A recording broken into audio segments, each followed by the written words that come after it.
فأعوذ بالله من الشيطان الرجيم بسم الله الرحمن الرحيم كان الناس أمة واحدة فبعث الله النبيين مبشرين ومنذرين وأنزل معهم الكتاب بالحق ليحكم بين الناس فيما اختلفوا فيه وما اختلف فيه إلا الذين أوتوه من بعد ما جاءتهم البينات بغيا بينهم فهدى الله الذين آمنوا لما اختلفوا فيه من الحق بإذنه والله يهدي من يشاء إلى صراط مستقيم صدق الله العظيم كان الناس أمة واحدة لوگ ایک امت تھے فبعث اللہ النبیین پس اللہ نے بھیجے انبیاء مبشرین بشارت دینے والے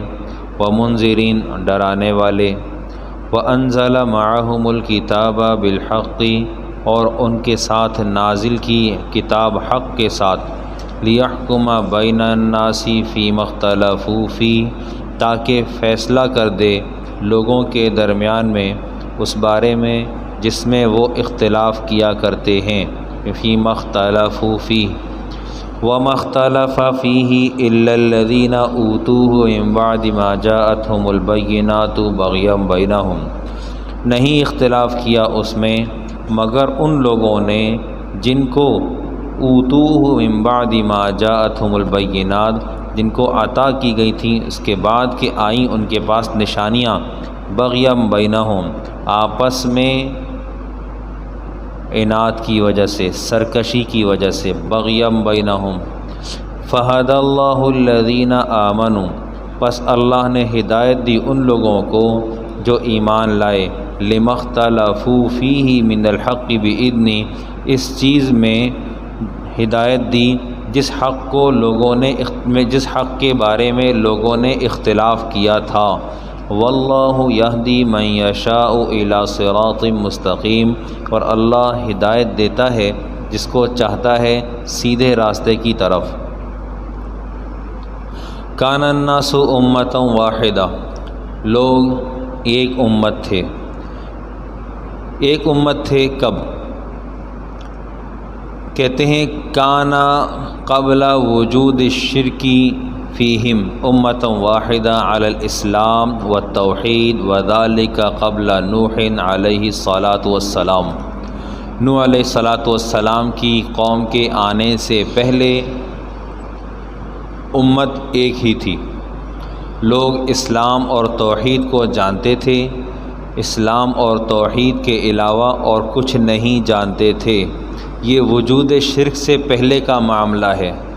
وجود شرک یہ نوح علیہ الصلاۃ والسلام کے آنے کے بعد ہوا ہے یا آپ کے زمانے سے کچھ پہلے ہوا ہے شیطان نے شرک کرانے کے لیے ڈائریکٹ حملہ نہیں کیا آہستہ آہستہ ذہن سازی کی پہلے لوگوں کے پاس آیا آدم علیہ الصلاۃ والسلام کی عمر گرامی 1000 سال ہوئی ہے ان کی اولادوں کے پاس آیا آ کر ان کو تعارف پیش کیا کہ تمہارے آباء و اجداد حق تعالیٰ کے بڑے برگزیدہ تھے بڑے تعلق والے تھے تمہیں چاہیے کہ تم ان کی وہ تو دنیا سے چلے گئے تمہیں چاہیے کہ تم ان کی کوئی صورت بنا لو اب صورت بنانے کی کوئی اور شکل نہیں تھی انہوں نے تمثیل بنائی تمثیل کہتے ہیں پہاڑ تراش کر اس میں ان بزرگوں کی ان لوگوں کی شکلیں تراش لیں پہاڑ میں پتھروں میں تراش لیں اب جب کوئی تکلیف آتی کوئی مصیبت آتی تو یہ لوگ ابتداءً ان لوگوں کو اللہ تعالیٰ کے حضور میں پیش کرتے کہ یا اللہ یہ آپ کے برگزیدہ بندے تھے ان کے اعمال کے طفیل اور ان کی نیکی کے طفیل ہمارے فلاں فلاں مسئلے کو حل کر دے ہوتے ہوتے آہستہ آہستہ ان بزرگوں کو ہی شیطان نے مسجود بنا ڈالا ان کے لیے سجدے کا انتظام بھی کر دیا ان کو مشکل کشا بھی بنا دیا ان کو داتا بھی بنا دیا ان کو اور بہت کچھ بنا دیا ہوتے ہوتے اس شرک کے جب گھٹا ٹوپ اندھیرے چھا گئے تو اللہ سبحانہ و تعالی نے نوح علیہ السلام کو لوگوں کی ہدایت کے لیے مبعوث فرمایا۔ انبیاء علیہم الصلوات والتسلیمات کی بعثت جب ہوا کرتی ہے جب کفر و شرک کے اندھیرے چھا جائیں، پھیل جائیں۔ یوں امت واحدہ آدم علیہ السلام کے زمانے اور اس کے فوراً بعد تک تھی۔ پھر کیا ہوا؟ اللہ سبحانہ و تعالی نے انبیاء کو بھیجا۔ مقصد مبشرین، بشارت دینے والے کہ تمہیں جنت ملے گی، تمہیں عرش کا سایہ ملے گا، تمہیں اللہ سبحانہ و تعالیٰ اپنے غیب سے مالا مال کر دے گا، اللہ سبحانہ و تعالیٰ تم کو اپنی رضا عطا فرمائے گا، تم لا الہ الا اللہ کہنے والے بن جاؤ، تفلحون فلاح پا جاؤ گے۔ یہ ساری بشارتیں انبیاء کی زبانی اللہ سبحانہ و تعالیٰ نے قوم والوں کو دیں۔ ومنذرین، اور ڈرانے والے، انہوں نے آگ کے عذاب سے ڈرایا، حق تعالیٰ کی پکڑ سے ڈرایا اور ہر اعتبار سے ڈرایا کہ کہیں ایسا نہ ہو کہ تمہاری لغزشیں اتنی ہو جائیں کہ پانی سر سے گزر جائے، تم کفر و شرک کی ضلالت کے اندر، گمراہی کے اندر دنیا سے چلے گئے تو تمہاری آخرت بھی برباد ہو جائے گی اور دنیا تو برباد ہے ہی۔ وَأَنزَلَ مَعَهُمُ الْكِتَابَ، چونکہ انبیاء بھیجے تھے تو اللہ نے انبیاء کے ساتھ کتاب بھی نازل فرمائی۔ اس کتاب کا کام کیا تھا؟ لِيَحْكُمَ بَيْنَ النَّاسِ فِيمَا اخْتَلَفُوا فِيهِ، تاکہ اس چیز کا فیصلہ وہ کر دے، حق اور باطل کو میں فرق ڈال دے، واضح کر دے کہ جس چیز کے بارے میں تم اختلاف کرتے پھرتے ہو، حق تعالیٰ نے اس کے بارے میں باقاعدہ ایک کتاب نازل فرما دی ہے، الواح نازل فرما دی ہیں، صحف نازل فرما دیے ہیں، تو تم ان کو دیکھ لو، ان کے اندر جو باتیں ہیں وہ ساری کی ساری توحید سے متعلق ہیں، انبیاء علیہم الصلوات والتسلیمات کی تقلید سے متعلق ہیں۔ تمہارے لیے جنت کی بشارت بھی لائی ہیں اور تمہارے لیے آخرت کی بشارت بھی لائی ہیں، اور تمہارے لیے آنے والے انبیاء علیہم الصلوات و تسلیمات کی تصدیقات بھی لائی ہیں، تمہارے بعد آنے والی کتابوں کی تصدیق، اور یہاں تک کہ پیارے پیغمبر صلی اللہ علیہ وسلم کی بعثت کے بارے میں بھی اس میں پیشین گوئیاں موجود ہیں۔ وَمَا اخْتَلَفَ فِيهِ إِلَّا الَّذِينَ أُوتُوهُ مِن بَعْدِ مَا جَاءَتْهُمُ الْبَيِّنَاتُ، ان کتابوں کے بارے میں اختلاف نہیں کیا، مگر کنہوں نے کیا؟ جن کو اس کے بارے میں کچھ علم تھا۔ اوتوہ من بعد الکتاب بعد ما جاءتهم البینات، کیا ہوا؟ ان لوگوں کو معلوم تھا کہ انبیاء نے آنا ہے، خاص طور پہ پیارے پیغمبر صلی اللہ علیہ وسلم نے آنا ہے، اور ان کی کتابوں میں نبی علیہ السلام کی بعثت مرقوم بھی تھی، لیکن اختلاف کیا۔ اختلاف کرنے کی جو بنیادی وجہ تھی وہ ہے بغیم بینہم، آپس میں سرکشی کر کے۔ سرکشی کس بات کی تھی؟ یہ بغض تھا، عناد تھا، جانتے تھے کہ آپ برحق ہیں۔ قرآن پاک کہتا ہے وَلَئِن سَأَلْتَهُم مَّنْ خَلَقَ السَّمَاوَاتِ وَالْأَرْضَ لَيَقُولُنَّ اللَّهُ، اگر آپ ان مشرکین سے پوچھیں کہ زمین و آسمان کو کس نے پیدا کیا تو وہ کہیں گے اللہ نے، وہ کہیں گے اللہ نے۔ یقین تو ہے، لیکن ساتھ میں لات اور عزا اور منات کو بھی بنایا ہوا ہے معبود، اصاف اور نائلہ کو بھی بنایا ہوا ہے معبود، اور ان کے بغیر ان کی دال گلتی نہیں ہے۔ اب حالات نقشے توحید کی طرف جا رہے ہیں، اور توحید کے بیان کے لیے محمد الرسول اللہ صلی اللہ علیہ وسلم کی بعثت ہوئی ہے، اور آپ علیہ الصلاۃ والسلام کی بعثت کے بنیادی مقاصد میں اس بات کی تصدیق بھی موجود ہے کہ سابقہ انبیاء علیہم الصلوات و تسلیمات برحق تھے، اور تمام تر انبیاء علیہم الصلوات و تسلیمات جو کتابیں لائے ہیں ان تمام کتابوں کی تصدیق کرنے والی کتاب قرآن پاک ہے، اور وہ تمام کتابیں قرآن پاک کی تصدیق کرنے والی بھی تھیں۔ فَهَدَى اللَّهُ الَّذِينَ آمَنُوا لِمَا اخْتَلَفُوا فِيهِ مِنَ الْحَقِّ بِإِذْنِهِ، تو اللہ سبحانہ و تعالی نے جن لوگوں نے اختلاف کیا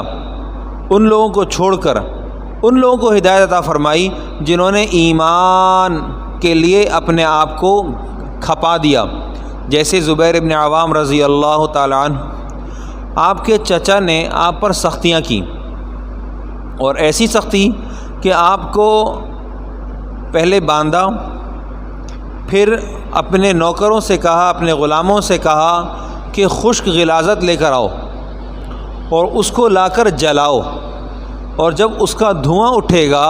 وہ غلاظت ظاہر ہے کہ بدبو ہوگی، وہ بدبو ان کو سنگھاؤ۔ اذیت دینے کے بھی طریقے تھے۔ جیسے عثمان رضی اللہ تعالیٰ عنہ کو ان کے چچا نے صف میں لپیٹ دیا، باندھ دیا اور بڑی تکلیف پہنچائی، لٹکا دیا باقاعدہ۔ ایک نہیں،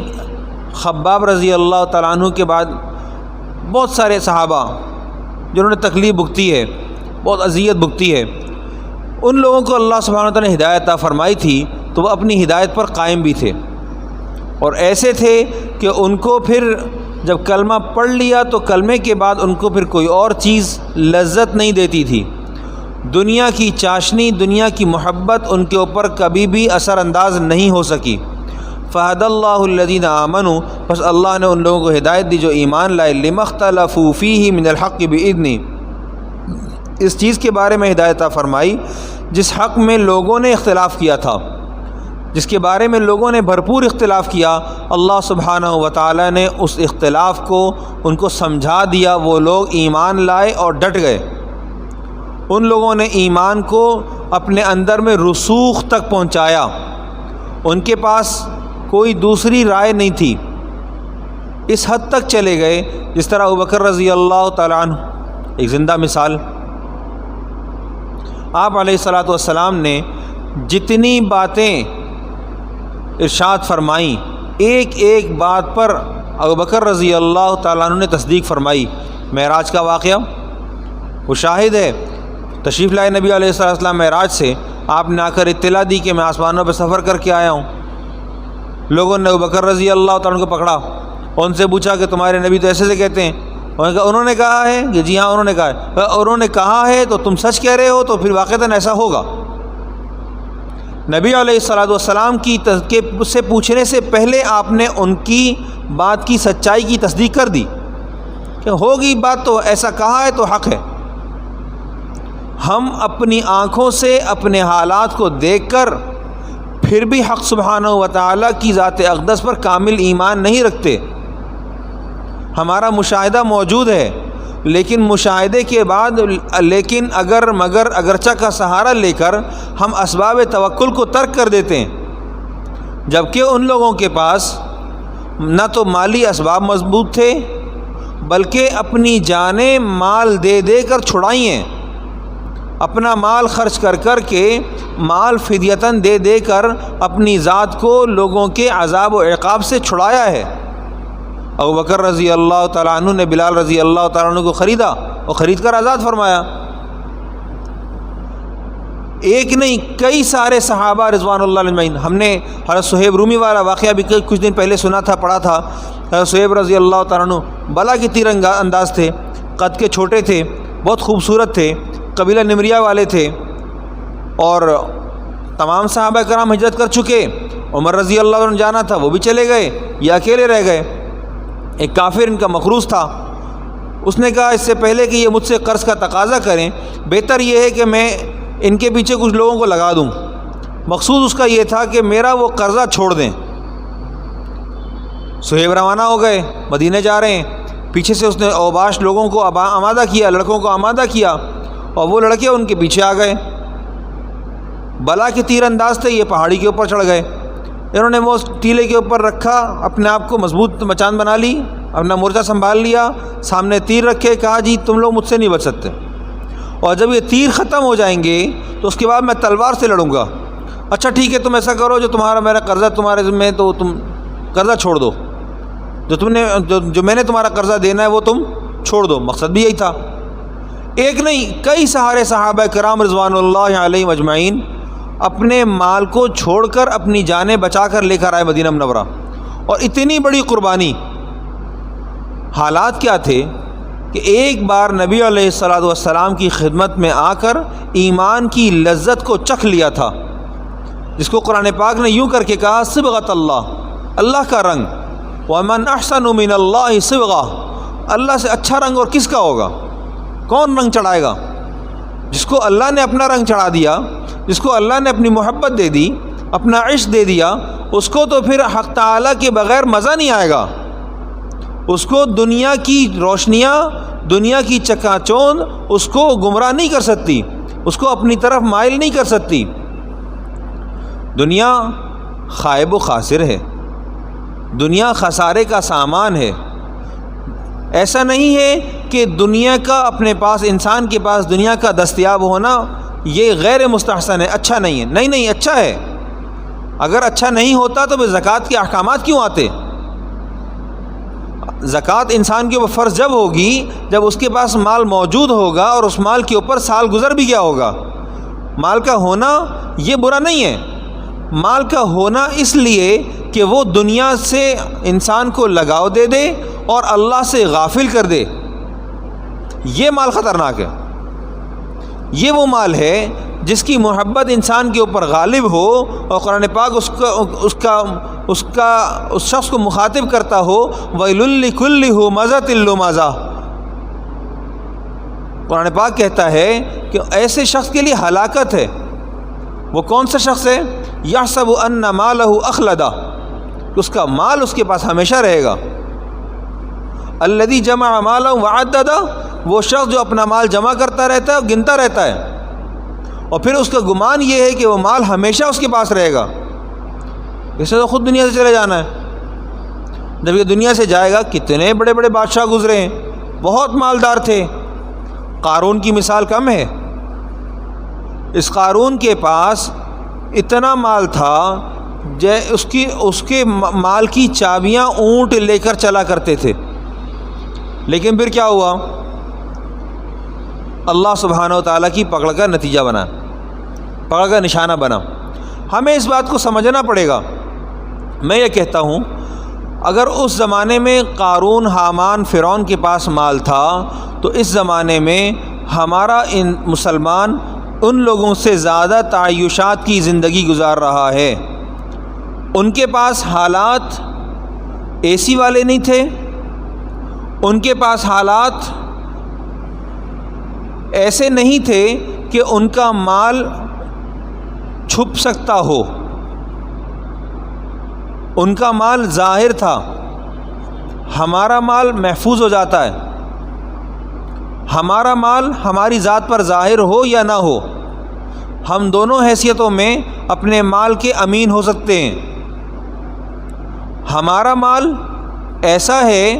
کہ ایک کارڈ کے پیچھے ہمارا پیسہ دستیاب ہے،